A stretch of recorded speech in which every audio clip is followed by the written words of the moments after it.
सबके बीच में आई बनी जौन उपलक्ष्य में बाबू आर्यवीर के जन्मदिन के उपलक्ष्य में आई सभी की उम्र भौजाई लोग आई बनी लोग तनी बुलावल जाओ।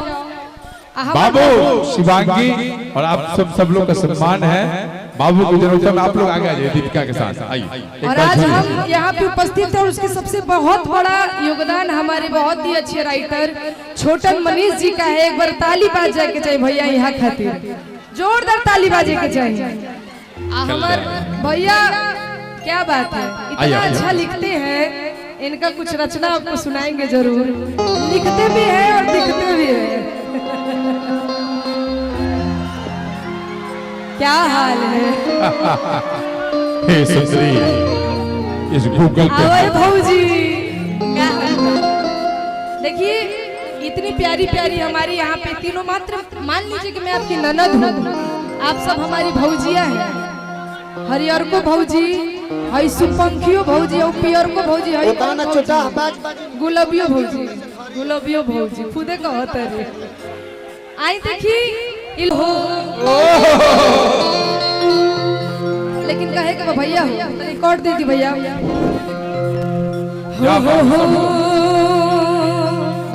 भैया तने अगर भेस बढ़ा दिया तने टोन पतला कर दिया।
कैसे कैसे एक लाइन माई की स्तुति करो भाव। हे जगदम्बा गीत नइखे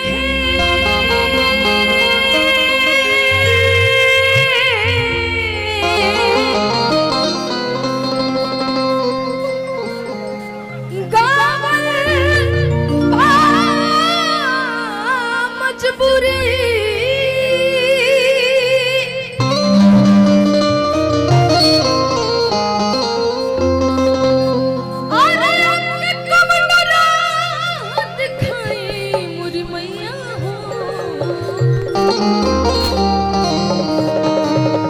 विनती करी भोजपुरी।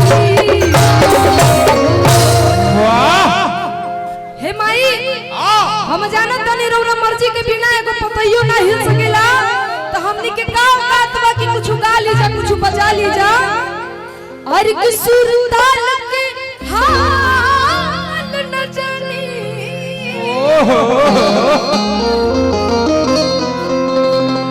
सुन ली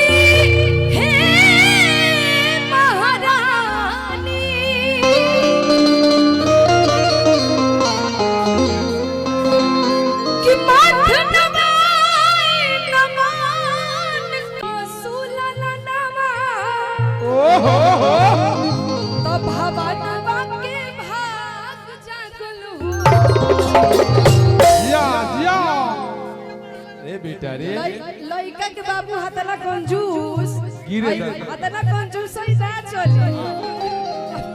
अरे पगली तोरा के चेक काट के दे दिया। अरे तब हतना सुंदर लइका के मौसा हमर। अच्छा रो मौसा है। हां लइका के मौसा हमारे चाची जी के तरफ से बहुत। लइका के दादी मां दादी मां है। दादी मां ये दे दीना जो पहले ए मौसी देखत कैसे आज सुनी रौरा मौसी के दादी लगो का लड़का के दादी लगो तो सुनी है नहीं आई तनी भीरी आई रौरा के देख के तो एगो लाइन याद आओ तो बड़ा फेमस रोज वो गाना कह देले बनी अरे की ई जवनिया भइल दारू बिहार में बहुत बा अरे तो केहू पिए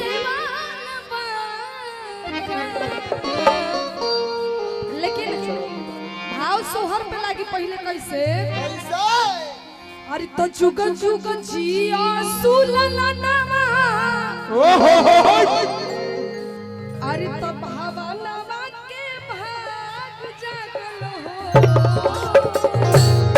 आई हने आई तनी बैठी भाव धरी आई तनी बैठी ना एंगा करम तो केंगा चली बैठी तनी धरी तनी मुने बैठी ये दादी खादी पहनने वाली है खादी पहनने वाली है हां अच्छा ऐसा बका देखो जानो सुवरी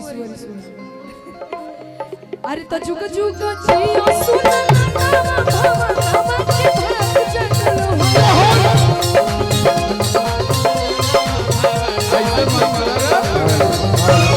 जुग जुग जियो सुनना भावा के भाग जगल हो ला ला ला होई उलवा के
कहना है मित्रों कि नाश्ता में मीठा के साथ कुछ नमकीन है नाश्ते में मीठा के साथ कुछ नमकीन है अरे पगली दिल खोल के नाच आज मेरे बेटे का जन्मदिन है यहाँ खातिर तो एगो लाइन याद आवत भैया हो कैसे नरमुंडा स्वामी जी है नहीं आई वाह सुंदरी वाह और मुंडा दिखाई देता नर तो गायब बटे कहे के कैसे कैसे अरे कि राजा जी खजनवा दे दो रानी हो गहनवा दे दो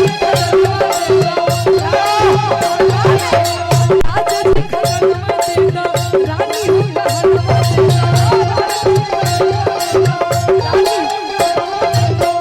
कि बाटे अरमान हमरा अरे भाव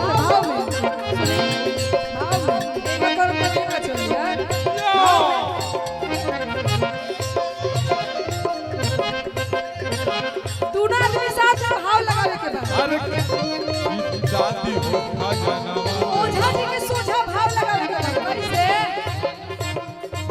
ई तो ठंडा बड़े मिसिर जी ठंडा बड़े बाप रे बाप ये तो पांडा बारे राजा जी खजनवा दे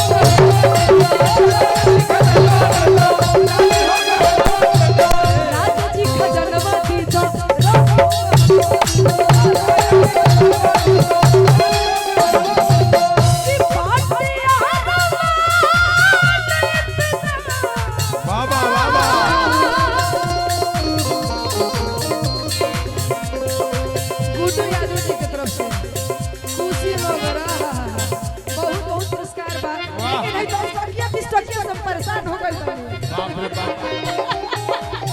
कौन सौदा मिल जाए लेकिन 10 टकिया ना मिली राजा जी खजनवा दे दो रानी हो गहना दे दो राजा जी बाबा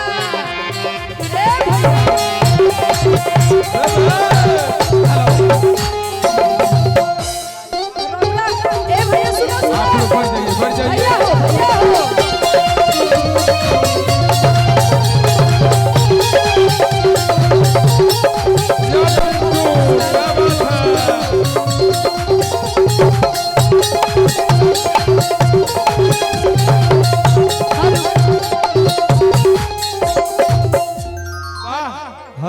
एकर लेवल उठा के रखो। अरे कि हमारा तो कुछ ना चाहिए ये छपनवा माही हमारा तो कुछ ना चाहिए ये छपनवा माही आर की बट्टी और मान अपना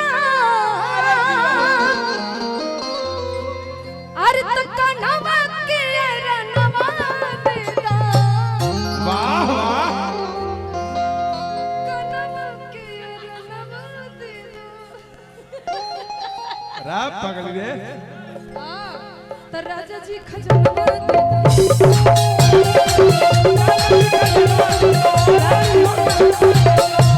ये लाइन पे वो लाइन याद बता धीरे धीरे धीरे धीरे छोट छोट करके सर पे लपाए चमेली भाई नरमुंडा स्वामी जी अजी नरमुंडा स्वामी जी क्या है सुंदरी किधर है आपके हवेली कहाँ गए हमारे हवेली का डेंटिंग पेंटिंग चल रहा है यहाँ हैं लाइकवा का बड़का पापा आइल बाड़े। कहाँ बड़े बड़का पापा भुट्टू बाबू के बोलाइए हम लेके देगे। अरे लइका के बाबू बड़ी कोनो जूस हो लइका के बड़का बाबू भुट्टू राय जी कहाँ बानी? भुट्टू बाबू के बोलाबो। आ राउ रे वो गीत हमरा याद आइला बड़ा सुंदर कौन गाना कहाँ बा बड़का बाबू कहाँ बड़े भुट्टू राय जी कोना भुट्टू में बड़े बहरिया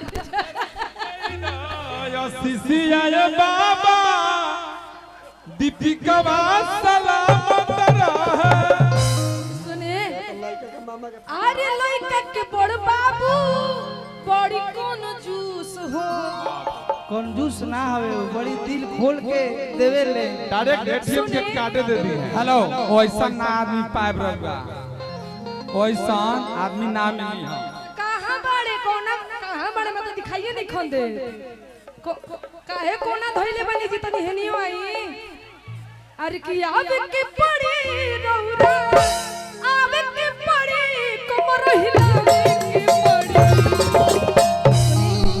यहाँ के गीत एगो हमरा बड़ा सुंदर दिमाग में आइल है कि चरमर करे चर पाई जगल घर भर लगता तने हम चाहत नहीं लाइन में रौरा गुनगुनाई रौरा ई लाइनवा गाई ना रौरा मुंहवा से ए छोटे हरि की चरमरा कर चरमाई अरे जगल घर भर लगता अरे कही तो नीचो ही बिछैती कही तो नीचो ही बिछैती ऊपर